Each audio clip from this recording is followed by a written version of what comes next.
Today, I want to talk to you about Tahir Khan. He came to Delhi from Uttar Pradesh 3 years ago. Till June 5 this year, he worked as a waiter for 12,000 rupees a month at a hotel in Hausrani in South Delhi. The salary was barely enough for him, his wife, and their 2 children. On June 5, this hotel was sealed 2 days after a fire in a bed and breakfast in the same area killed 23 people. On the day that his workplace was sealed, Tahir went home. Home is a single room he lives in with his family in Hausrani. Rent is 5,000 rupees a month. Tahir told my colleague Himani Bhandari that he doesn't know for sure if his building is illegal. It probably is. Tahir's story is Delhi's story.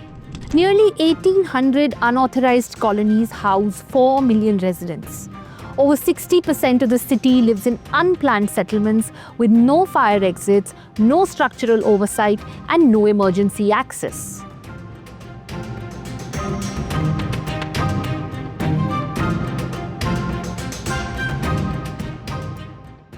This is part 2 of our series on Delhi's housing crisis. Today, we look at how unplanned growth turned patches of this city into death traps. Take Hausrani, a small agricultural village around a Mughal-era bath. It grew out of necessity, sitting right across from the upscale neighborhood of Saket.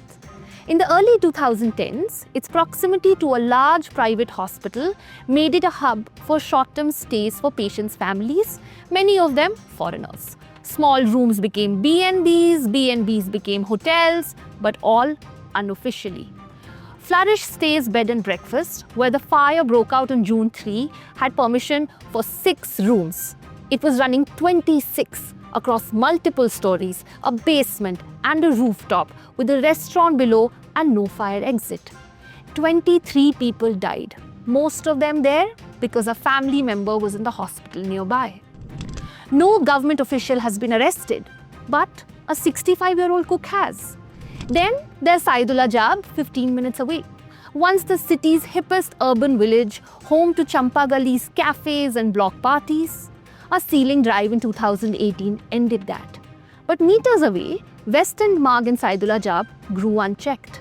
The landlords pivoted to warehouses, co-working spaces, cheap rentals. Buildings kept going up, 5 stories, 6 stories, no structural scrutiny. But this is not how it always looked. Saidullah Jab in the 1960s and 1970s was entirely agricultural land. The landscape began changing only in the early 1990s as the city expanded and farming became difficult. Some tried their hand at poultry farming but gave up soon enough. As development accelerated, migrant laborers arrived, and local landowners realizing renting small rooms was an untapped market. On May 30th, a 5-story building with 2 floors under construction in Saidullah Jab collapsed. 6 people died. The National Building Code requires fire safety clearances based on building height. But when an entire neighborhood is illegal, norms exist only on paper. Former Delhi Development Authority Commissioner A.K. Jain told Hindustan Times that the implementation of the master plan regulations in Delhi's village areas was constrained by Land Reforms Act, and then the land mafia took advantage of the loopholes to undertake large-scale unplanned development in places like Saidullah Jab, Haus Khas and Shahpurjat for monetary gains. Successive master plans, 2021 and now 2041, read in depth by my colleagues Paras Singh and Snehal Sinha, have identified the same problems: unplanned settlements, weak enforcement, and unchecked commercialization. The baseline report for Master Plan 2041 is blunt. Most recommendations of the previous plan have not been implemented. One NCD official told us that for decades, civic authorities were politically barred from regulating growth in these areas. The scale of the problem has grown so much that any large-scale demolition needs policy at the state level, the official told us. Meanwhile, authorities have begun granting legal recognition to some of these colonies without first widening roads or auditing structures or improving emergency access. Tahir saw the Hausrani fire up close. He knows that the same could happen where he works or where he lives.